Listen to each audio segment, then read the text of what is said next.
사도신경으로 우리 신앙을 고백하겠습니다. 나는 전능하신 아버지 하나님, 천지의 창조주를 믿습니다. 나는 그의 유일하신 아들, 우리 주 예수 그리스도를 믿습니다. 그는 성령으로 잉태되어 동정녀 마리아에게서 나시고 본디오 빌라도에게 고난을 받아 십자가에 못 박혀 죽으시고 장세된 지 사흘 만에 죽은 자 가운데서 다시 살아나셨으며 하늘에 오르시어 전능하신 아버지 하나님 우편에 앉아 계시다가 거기로부터 살아있는 자와 죽은 자를 심판하러 오십니다. 나는 성령을 믿으며 거룩한 공교회와 성도의 교제와 죄를 용서받는 것과 몸의 부활과 영생을 믿습니다. 아멘. 찬송가 211장입니다. 찬송가 211장입니다.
다시 한번 부르겠습니다. 인생의 왕혼이 깃들어서 이 땅의 수고가 끝날 때에 주님을 섬기다 평안히 가리라. 사랑의 주 내 주님께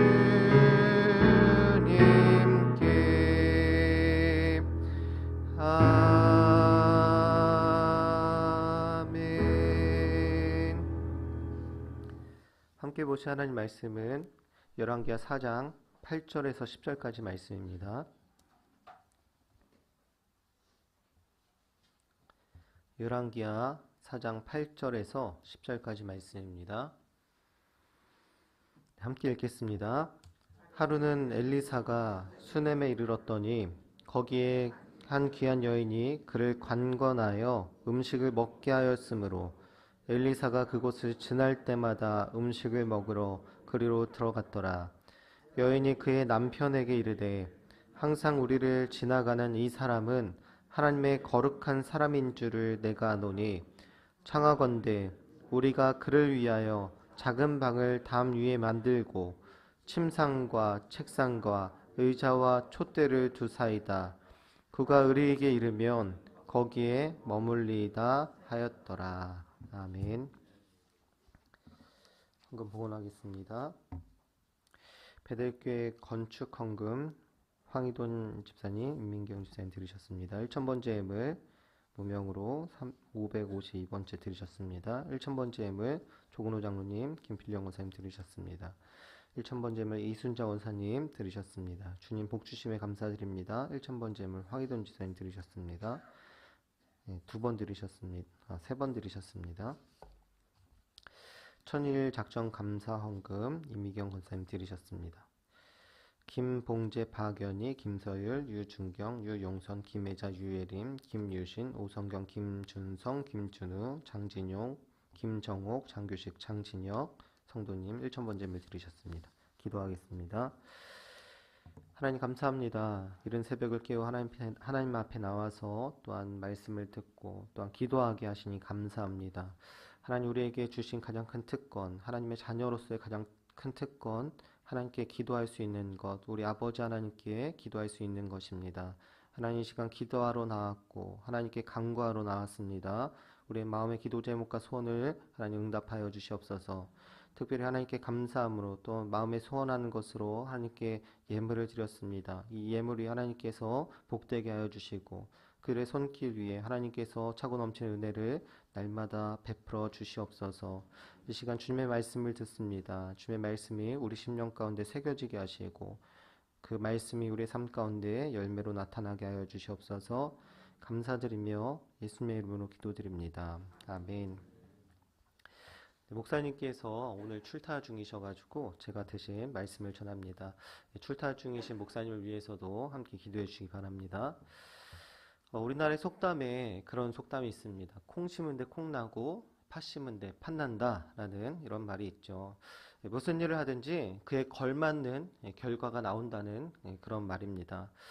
실제로 심은 대로 거두게 되는 것은 하나님께서 이 세상에 정해놓으신 하나님의 질서, 기본적인 질서입니다. 콩을 심었는데 팥이 나올 수 없고 팥을 심었는데 콩이 나올 수 없습니다. 만약 여러분들이 콩을 심었는데 팥이 나고 팥을 심었는데 콩이 나는 것을 보았다면 꿈에서 보았을 겁니다. 여러분 저는 저희 아버지와 어머니 중에 누구를 닮았는지 아십니까? 어렸을 때는 어머니를 닮았다는 소리를 많이 들었고요. 그리고 커서는 아버지를 더 많이 닮았다라고 사람들이 얘기합니다. 저는 두 분 다 닮은 것이죠. 왜냐하면 두 분으로부터 제가 나왔기 때문입니다. 성격도 마찬가지입니다. 저는 저희 부모님의 성격을 별로 닮지 않았다라고 이렇게 생각했는데 저희 가족을 잘 아는 사람들은 저를 볼 때마다 아버지 닮았다, 어머니 닮았다, 성격에 대해서도 그렇게 얘기할 때가 있습니다. 어쩔 수 없죠. 왜냐하면 부모님께서 저를 심었기 때문입니다. 저의 둘째 누나는 저희 아버지를 완전 판박이로 그대로 닮았습니다. 성격도 그렇고 체형도 그렇고 외모도 그렇고 모든 것이 아버지를 빼다 닮았습니다. 그래서 저는 둘째 누나를 볼 때마다 하나님의 그 오묘한 섭리를 항상 느끼곤 합니다. 마찬가지로 하나님께서 우리를 하나님의 형상으로 빚으셨습니다. 우리가 하나님의 자녀라면 우리의 모습 속에서 하나님의 형상이 드러난 것은 어쩌면 당연한 일입니다. 하나님의 자녀인데 다른 모습이 드러난다, 악한 모습이 드러난다, 그리고 사탄의 모습이 드러난다, 그거는 있을 수 없는 일이죠. 우리가 그런 모습이 드러난다면 그것은 하나님의 자녀가 아니라는 증거입니다. 우리에게서 하나님께서 새로 빚으신 우리에게서 새 창조의 전유물인 우리에게서 하나님의 형상이 드러나는 여러분들이 되시기를 축복합니다. 성경에서도 이와 비슷한 그 속담과 비슷한 이런 말씀이 있습니다. 갈라디아서 6장 8절 말씀인데요. 자기의 육체를 위하여 심는 자는 육체로부터 썩어질 것을 거두고 성령을 위하여 심는 자는 성령으로부터 영생을 거두리라. 그러니까 성경에서도 콩 심은 데 콩 나고 팥 심은 데 팥 난다라고 이렇게 말씀을 하고 있는 것이죠. 사도 바울은 육체에 심으면 육체의 것을 거두고 성령을 위해 심으면 성령의 것을 거둔다라고 이렇게 말씀하고 있습니다. 그런데 여기서 말씀하고 있는 것은 육체를 심으면 썩어질 것을 거둔다고 말씀하고 있고요. 그리고 성령을 위해 심으면 영생을 거둔다라고 이렇게 말씀합니다. 그렇다면 우리는 무엇을 위해서 심어야 되겠습니까? 썩어져 없어질 것을 얻기 위해 심어야 되겠습니까? 아니면 영원한 것을, 썩지 않는 영원한 것을 얻기 위해서 우리가 심어야 되겠습니까? 당연히 영원한 것, 썩어 없어지지 않는 영원한 것을 위해서 우리가 심어야 될 줄 믿습니다. 그리고 성경은 그것을 영생이라고 이렇게 말씀합니다. 여러분들이 성령을 위하여 심는 자들이 되기를 축복합니다. 그래서 주님 오시는 그날에 성령으로부터 오는 그 영생을 받는 주인공들이 되시기를 이 시간 다시 한번 축복합니다. 갈라디아서 6장 8절 뒤에 이어진 말씀은 이렇습니다. 우리가 선을 행하되 낙심하지 말지니 포기하지 아니하면 때가 이름에 거두리라.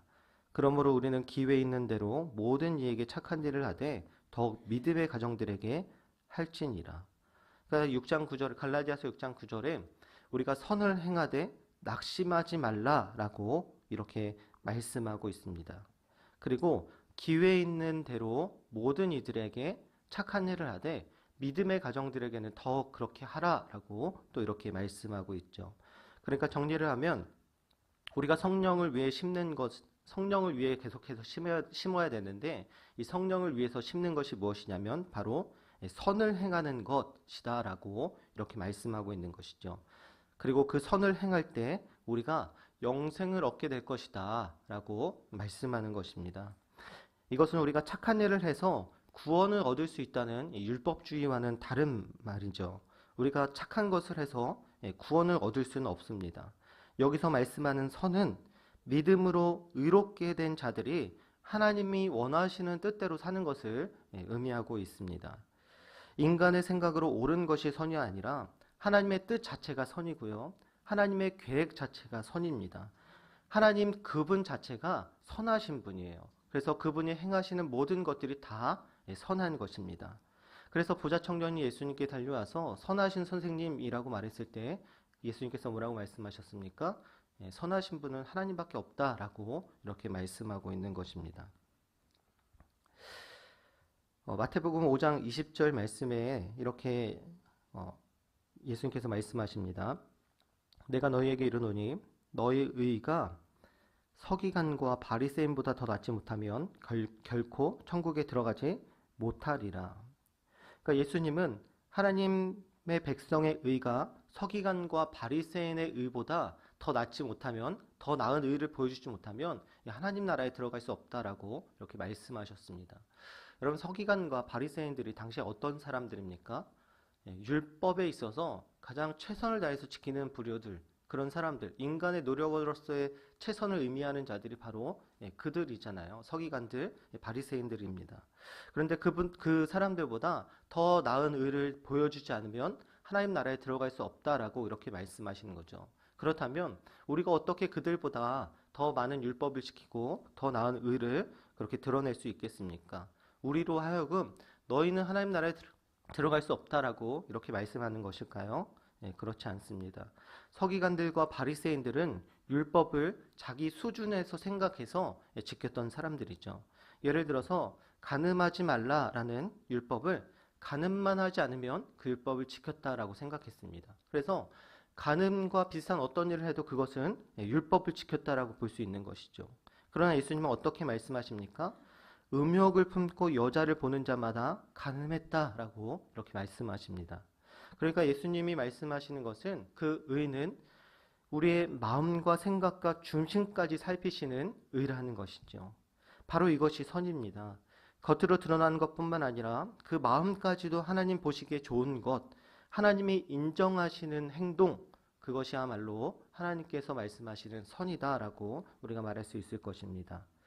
그렇다면 우리는 어떻게 해야겠습니까? 우리가 하고 있는 봉사, 섬김, 여러분뿐만 아니라 또 목회자로서의 저의 모든 행동도 드러나는 외적인 부분만 신경 쓰는 것이 아니라 우리가 무엇을 행할 때마다 그 마음까지도 살피는 것이 중요합니다. 왜냐하면 하나님은 우리의 내면까지도 살피시는 하나님이시기 때문입니다. 며칠 전에 지난주 목요일에 교회에서 큰 행사가 있었습니다. 근데 어떤 분이 이제 자기 물건을 두고 가셨어요. 그래서 담임 목사님께서 저에게 물건을 좀 갖다 줘라라고 이렇게 말씀하셨습니다. 그러니까 목사님께서 저에게 시키셔서 시키신 게 아니라 그분이 연락을 해서 갖다 달라고 이렇게 얘기를 하셨나 봐요. 그래서 담임 목사님께서 말씀하셨으니까 좋은 마음으로 기쁜 마음으로 순종했다 하고 이렇게 그분의 전화가 올 때까지 새벽 예배 끝나고 계속 대기를 하고 있었습니다. 근데 그분이 이제 한편으로 생각하면 그분이 자기 물건을 놔두고 간 것이고 그분이 자기 물건을 찾으러 온 것이 맞지 않습니까? 그럼에도 불구하고 부탁한 이유가 있다면 그럴 만한 사정이 있겠다라는 생각을 했습니다. 그래서 기쁜 마음으로 이렇게 순종하려고 하고 있는데 전화가 왔어요. 전화가 왔는데 그분이 고맙다고 얘기를 하시긴 했지만 그게 진짜 고마운 마음인지 그냥 형식적으로 하는 것인지 그 마음이 그러니까 영혼이 없다 말하잖아요. 그런 생각이 좀 들었어요. 그러니까 그분은 뭐 진심으로 그렇게 얘기하셨을지 모르겠지만 그래서 좀 기쁜 마음으로 가려고 했던 마음이 약간 사라지는 거예요. 그래서 좀 이제 시간이 돼서 이제 그분에게 물건을 가져다 드렸어요. 근데 가져다 드리고 나서 하나님께서 좀 책망하시는 마음이 제 안에 있었습니다. 그러니까 지금까지 좋게 기다리고 좋은 마음으로 이렇게 잘 있었다가 끝까지 마지막만 잘 이렇게 기쁘게 잘 전달했으면 됐는데 왜 그렇게 하지 못했느냐라는 그런 마음을 저에게 주셨습니다. 그래서 오는 길에 좀 혼자 후회하고 다음부터는 좀 더 좋은 마음으로 이런 일들을 감당해야겠다라는 그런 생각을 했습니다. 제가 말씀드리고 싶은 것은 무엇이냐면 우리가 무엇을 하는 것도 굉장히 중요하죠. 그러나 우리가 무엇을 행할 때 그 마음을 하나님께서 살피신다는 것입니다. 우리가 무엇을 행할 때마다 하나님께서 원하시는 대로 우리가 그렇게 하고 있는지 정말 기쁨으로 감사함으로 이것들을 하고 있는지 우리의 마음과 중심을 살피는 것이 더 중요하다라고 이렇게 말할 수 있을 것입니다. 오늘 말씀 열왕기하 4장 8절 말씀에는 이렇게 말씀하죠. 같이 읽겠습니다. 하루는 엘리사가 수넴에 이르렀더니 거기에 한 귀한 여인이 그를 간건하여 음식을 먹게 하였으므로 엘리사가 그곳을 지날 때마다 음식을 먹으러 그리로 들어갔더라.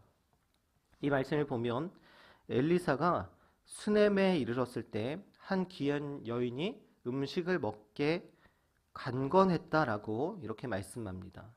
여러분 이 간건이라는 단어를 보면 저는 이 여인이 엘리사에게 음식을 대접하는 것에 있어서 그냥 형식적으로 했다고 생각이 들지 않아요. 마음을 다해서 정말 대접하고 싶어서 간건했다라고 이렇게 말하는 것으로 생각이 됩니다. 또 성경은 여기서 이 여인을 귀한 여인이라고 이렇게 부르는데요. 이 귀한 여인이란 뜻은 지위와 명예가 있거나 부유한 여인이라는 해석이 아마 맞을 것입니다. 그런데 제가 개인적으로 생각해 볼 때 이 여인이 귀한 여인이 되는 이유는 무엇이냐면 그가 마음을 다해서 이 하나님의 거룩한 종 엘리사를 섬겼기 때문에 성경에서 이 여인을 향해서 귀한 여인이다라고 이렇게 말하지 않았나 그렇게 생각을 해봅니다. 여러분 우리도 귀한 여인이 될 수 있습니다. 귀한 남자가 될 수 있고 귀한 성도가 될 수 있습니다. 마음을 담아 선을 행할 때 하나님께서 원하시는 그 뜻대로 우리가 감사함으로 일들을 행할 때 우리는 귀한 성도, 귀한 여인, 귀한 남자가 될 수 있을 것입니다. 여러분들이 하나님께서 원하시는 그런 귀한 사람들이 되시기를 이 시간 축복합니다. 또 열왕기하 4장 9절 10절 말씀인데요. 같이 읽겠습니다. 여인이 그의 남편에게 이르되 항상 우리를 지나가는 이 사람은 하나님의 거룩한 사람인 줄을 내가 아노니 청하건대 우리가 그를 위하여 작은 방을 담 위에 만들고 침상과 책상과 의자와 촛대를 두사이다. 그가 우리에게 이르면 거기에 머물리다 하였더라. 그러니까 그 여인은 음식을 주는 것으로 멈추지 않았습니다. 그가 거룩한 사람인 것을 알았기 때문에 그가 언제라도 와서 편히 쉴 수 있도록 그의 침실을 마련해 주었습니다.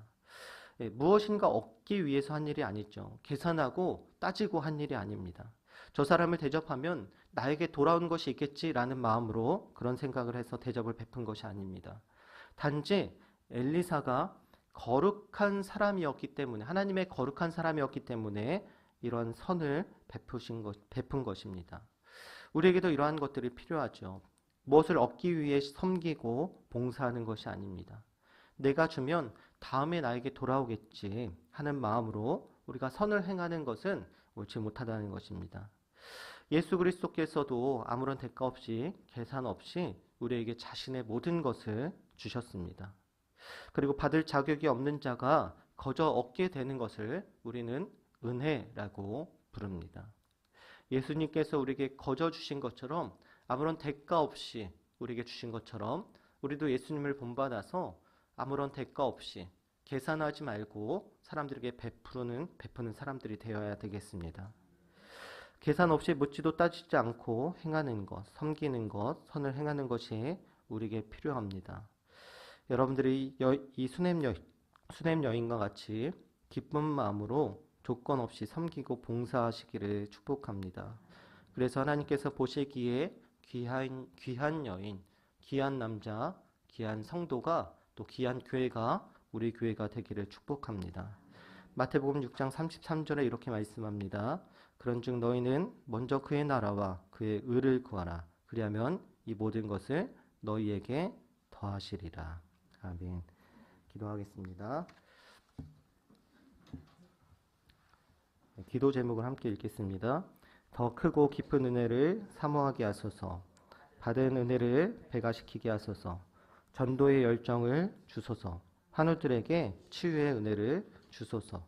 기도 제목과 말씀을 생각하시면서 또 목사님을 기억하시면서 함께 주여 한번 외치고 기도하겠습니다. 주여! 거룩하시고 은혜가 풍성하신 하나님 감사합니다. 하나님 우리를 불러주시고 예배하게 하시고 또한 하나님의 자녀로서 그 특권을 허락하셔서 우리가 기도할 수 있도록 인도하시니 감사합니다. 하나님 우리 교회가 더 크고 깊은 은혜를 사모하는 교회 되길 원합니다. 하나님께서 주신 그 은혜를 날마다 기억하면서 그 은혜의 자리를 사모하면서 하나님의 말씀을 사모하면서 하나님 우리가 더 큰 은혜, 더 깊은 은혜의 자리로 우리가 하나님 들어가길 원합니다. 하나님 우리에게 그 지난 한 주 동안 우리에게 놀라운 은혜를 베푸셨는데 하나님 우리가 그것으로 만족하지 않게 하시고 더 깊고 큰 은혜를 날마다 사모하며 하나님 앞에 나아가는 우리 신성교회가 되게 하여 주시옵소서. 하나님 받은 은혜를 우리가 배가시키게 되게 하여 주시옵소서. 하나님 그 은혜가 날마다 우리 안에 넘쳐나서 하나님 많은 사람들과 함께 나누게 하여 주시고 또한 은혜를 우리만 간직하는 자들이 아니라 많은 사람들에게 이 은혜를 나누는 사람들이 되길 원합니다. 하나님 우리에게 전도 열정을 허락하여 주시고 하나님 우리가 많은 사람들에게 놀라운 은혜, 이 복음의 은혜를 함께 나누는 하나님 귀한 성도가 되게 하여 주시옵소서. 또한 환우들에게 치유의 은혜를 더하여 주시옵소서. 그들의 삶과 지친 영혼과 하나님 육체의 모든 하나님 아픔들까지도 주님께서 치료하시고 만져주시고 하나님께서 깨끗게 하여 주시기를 간절히 소망합니다. 하나님의 강권적인 역사로 인해서 그들이 나음을 잊게 하여 주시고 하나님의 은혜를 찬송하는 자들이 되게 하시고 하나님의 그 놀라우신 역사를 많은 사람들에게 전달하는 자들이 되게 하여 주시옵소서. 하나님 위로하여 주시고 하나님께서 만져주시고 하나님께서 책임져 주시옵소서. 하나님 또한 바라옵기는 우리가 귀한 여인, 귀한 성도, 귀한 교회가 되길 원합니다. 우리가 억지로 행하는 자들 되지 않게 하시고 우리가 하나님께서 말씀하신 그 선한